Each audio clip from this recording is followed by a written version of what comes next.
Saudara, atas permintaan beberapa media saya ingin menyampaikan satu jawaban untuk semua.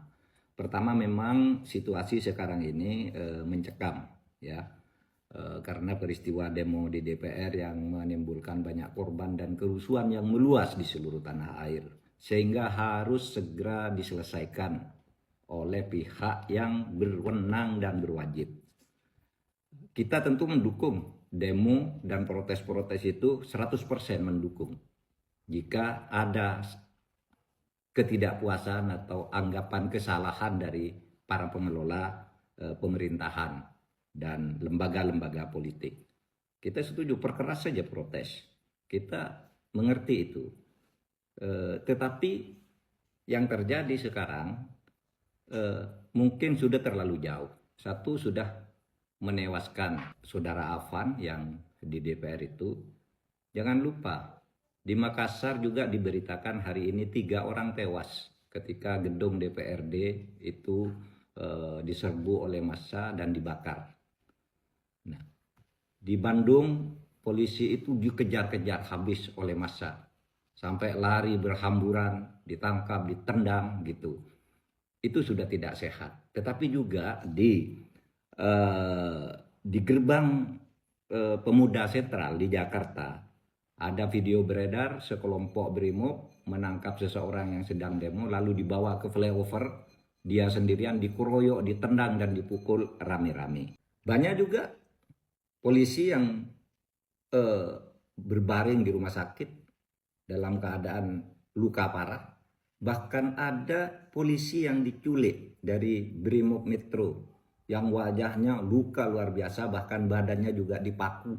Di jalan-jalan sekarang, yang terutama di depan beberapa polres yang tadi pagi saya lewat ketika menuju bandara, menuju Halim, itu banyak bangkai-bangkai mobil dan bekas bangunan-bangunan dijebol karena penjarahan.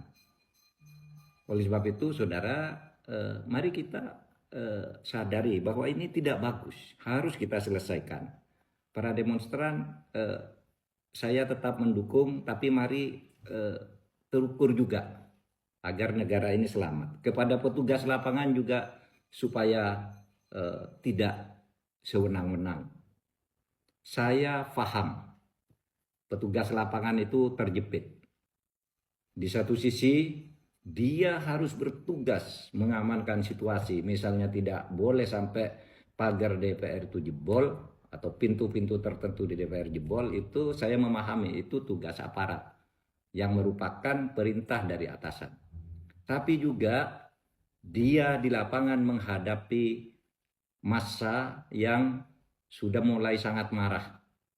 Nah, oleh sebab itu ini yang harus bertanggung jawab adalah atasan dalam memberi komando itu supaya cermat dari waktu ke waktu gitu. Jangan sampai terjadi korban di kalangan aparat dan rakyat. Yang saya lihat sekarang ini terjadi bentrokan antara rakyat melawan aparat. Padahal aparat itu hanya menerima tugas, tidak ikut mengambil keputusan politik.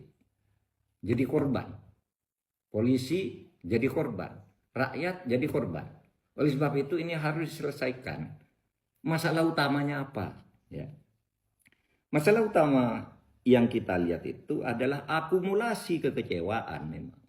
Ya, apa akumulasi kekecewaan itu? Kebijakan-kebijakan pemerintah yang banyak sekali menimbulkan protes di berbagai bidang.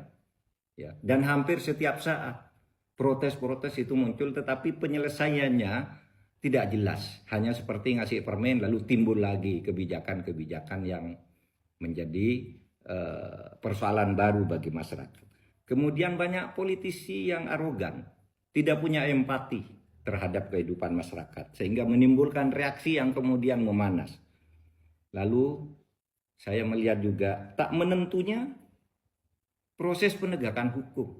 Ada yang jalan, ada yang tidak, ada yang hanya masalah sepele aja tidak bisa diselesaikan, ada yang besar diumumkan tetapi kemudian tindak lanjutnya tidak jelas. Ada pejabat-pejabat yang oleh masyarakat diyakini atau punya indikasi dia punya catatan korupsi tapi berkeliaran terus memerintah dan membuat kebijakan dan sebagainya. Nah ini supaya diselesaikan agar tidak semakin rumit. Negara ini adalah milik kita bersama. Wahai seluruh rakyat, aparat itu bukan musuh Anda. Wahai aparat, rakyat itu bukan musuh Anda. Anda harus menanggung akibat karena kebijakan-kebijakan dan para pejabat dan pemimpin yang korup sebenarnya. Dan penyelesaiannya harus di sini. Terima kasih.